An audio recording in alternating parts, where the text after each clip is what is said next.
Donc, en fait, c'est pour dire quoi? C'est pour dire que c'est un processus qui, en réalité, ne s'arrête jamais. C'est un processus amélioratif qui s'adapte au fur et à mesure. Et si j'avais su ça avant, je n'aurais pas lancé autant de business, parfois pour rien. Parfois pour rien. Et chaque business, en réalité, c'est de l'argent. C'est du temps. C'est de l'énergie. Ce sont des rêves qui ne sont pas seulement les tiens. Parce que quand tu crées un business, tu développes des rêves, même pour ceux qui y croient. Parce que tu peux parfois lancer un business. Après, il y a des gens qui croient au rêve de ce business-là. Et ils adhèrent. Donc, quand ça ne marche pas, ce n'est pas seulement pour toi. Tu n'es pas en train de créer du tort pour toi seul. Tu es en train de créer du tort pour beaucoup de gens. Même inconsciemment. Est-ce que tu sais que le fait de lancer un business et que ce business échoue, ça donne l'idée ou la perception à ceux qui étaient en train de se lancer dans le même business que ça ne marche pas. Surtout si ces personnes-là te voyaient comme un modèle. Je prends un exemple. Docteur Bonnier est là. Il a la plateforme Allo Docteur, magnifique plateforme en ligne. Il y a des étudiants en médecine qui sont en train de le suivre. Qui se disent que quand il va sortir de la fac, je vais me lancer comme mon aîné. Je vais aussi créer une plateforme comme lui. Bon, maintenant, imaginez que sa plateforme ne fonctionne plus. Et que vraiment, un jour, il se confesse.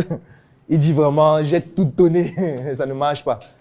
L'étudiant qui est en 5e année, qui voit ça, son aîné, qui était un modèle pour lui, qui a créé une plateforme et qui ne fonctionne pas. En fait, c'est en train de briser le rêve de beaucoup de personnes, même inconsciemment. Il va se dire, ça veut dire que moi, alors qui ne suis pas aussi intelligent que lui, ça ne sert même à rien d'essayer. Ça ne sert à rien. C'est mieux que je reste calme et je cherche un hôpital où je vais travailler tout simplement. Donc, ça inspire les personnes. Après, il y a des personnes qui sont téméraires, bien évidemment, qui vont se dire, bon, peut-être lui n'avait pas les bonnes astuces. Moi, je vais trouver le moyen de pouvoir braver cela et je ne vais pas commettre les mêmes erreurs que lui. D'autres vont s'inspirer peut-être de ce qui n'a pas marché afin de pouvoir corriger ça. Mais ce n'est pas tout le monde qui aura forcément cette psychologie. Donc, la première chose que j'aurais dû savoir, c'est que lancer plusieurs business, ce n'est pas une bonne chose quand on n'est pas suffisamment préparé. Pour lancer plusieurs business, il faut être suffisamment préparé. Je ne parle pas d'un business qui nécessite déjà une préparation en soi. Il faut être extrêmement préparé. Au-delà de la préparation, il faut être rigoureusement discipliné. Ça demande une discipline qui parfois peut devenir même machiavélique. Ça peut donner l'impression même aux gens que tu es devenu quelqu'un même de méchant. Parce que la moindre erreur peut tout gâcher. Et parfois cette erreur-là découle de certains manquements sur le plan de la discipline que tu ne t'infliges pas déjà même à toi-même. Si quelqu'un n'est pas organisé, ne lancez pas plusieurs business. Si vous n'êtes pas discipliné, ne lancez pas plusieurs business. Si vous n'avez pas une vision claire de ce que vous voulez faire, ne lancez pas plusieurs business. Parce qu'une autre chose que je ne comprenais pas, c'est que quand tu lances plusieurs business, il doit y avoir un fil conducteur de tous les business. Les business doivent être liés. Ça ne doit pas être détaché. Donc, tu ne dois pas créer un business qui fait, par exemple, dans la restauration.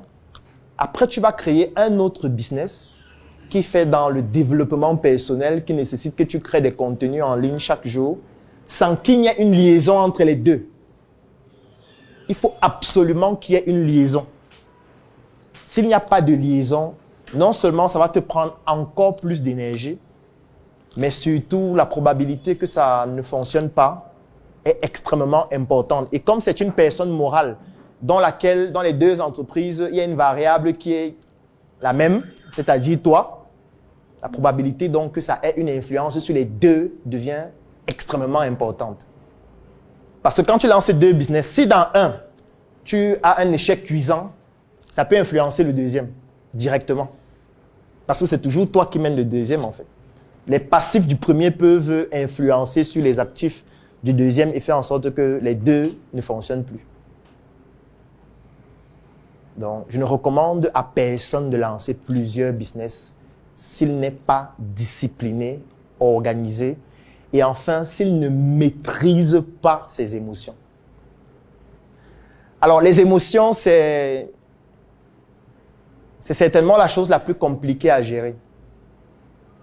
Parce que vous avez d'abord vos émotions à gérer et vous avez les émotions de toutes les personnes avec qui vous collaborez à gérer. Moi, je vais poser une première question. C'est mieux de collaborer avec les hommes ou les femmes? Pourquoi vous dites spontanément les hommes?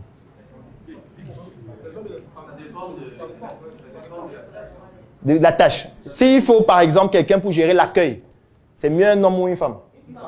Pourquoi?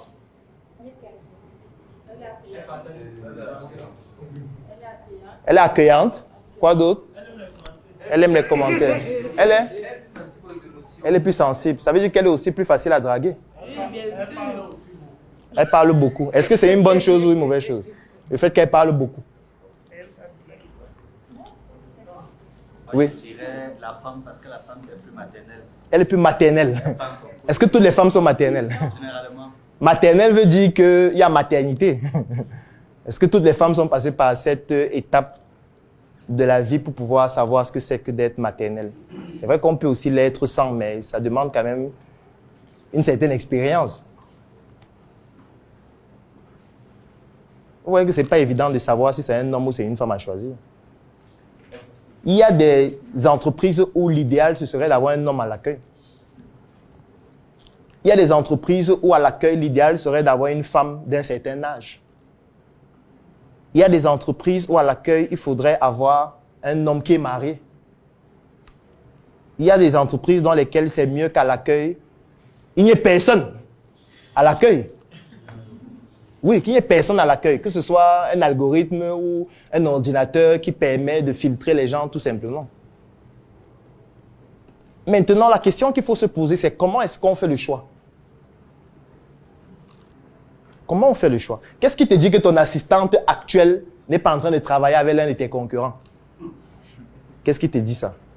Qu'est-ce qui te dit que ton assistant n'est pas en train de prendre toutes les informations de ton entreprise et chaque soir, elle fait le rapport à quelqu'un qui fait la même activité que toi? Parce que chaque soir, ils vibrent ensemble la nuit. Rien ne te dit ça. Est-ce que vibrer avec elle, c'est vraiment difficile? Surtout qu'elle touche 35 000 par mois. Et tu te dis qu'elle est bien payée. Tu es même fier de passer dans les médias. Moi, j'ai 50 employés. Je suis quelqu'un qui paye au moins le SMIC. Je ne m'amuse pas avec ma ressource humaine. Et personne n'a des retards de salaire chez moi. Mais sauf que c'est 35 000, mon frère. Et nous sommes à Yaoundé. Il y a combien de chambres qui coûtent 35 000 le mois? Bon, quand il a 35 000, c'est pour habiter où? Dans quel quartier? Quand quelqu'un touche 35 000 par mois ici à Yaoundé, il doit vivre dans quel quartier? Bonas. Est-ce que vous avez déjà vu le reportage sur Bonas qui est passé sur Vision 4? Moi, il vous recommande. C'est un reportage que j'ai resté dans ma machine. J'avais peur qu'on supprime ça en ligne. Donc, dès que j'ai vu ça, j'ai téléchargé. J'ai gardé ça. J'ai mis dans le cloud aussi pour suivre ça régulièrement. Parce que c'est unique au monde. Vous imaginez si votre assistant de direction vit à Bonas, les influences que cela entraîne? Parce qu'elle vit à Bonas, ça veut dire qu'elle aura régulièrement les problèmes pour manger. Elle aura régulièrement les problèmes pour venir au travail à l'heure. Elle aura régulièrement les problèmes d'insécurité. Elle aura régulièrement. Et vous pensez que ça n'a pas d'influence sur l'entreprise? C'est une influence directe. Sauf que dans votre entreprise, vous lui imposez de venir toujours bien habillé. Madame, je ne veux plus ce genre de tenue ici. Je veux que tu aies des tailleurs. Regarde la photo aussi. Désormais, tu dois être en tailleur. Mais la question que tu dois te poser, c'est est-ce que ce que tu lui donnes permet d'avoir le tailleur? Si elle vient même en tailleur chaque jour avec le salaire que tu payes là, tu dois savoir qu'elle a créé son entreprise dans ton entreprise depuis peut-être 1 an. La mission est simple. Voici une arme capable de changer le mindset du continent africain. Détruire l'obésité de l'inconsistance intellectuelle dans laquelle se cache le coffret VIP. Il possède une arme contenant 200 heures de formation et 8 ans d'expérience entrepreneuriale. Recevez le pouvoir de devenir une meilleure version de vous-même. Armez-vous de cette clé pour une réussite entrepreneuriale.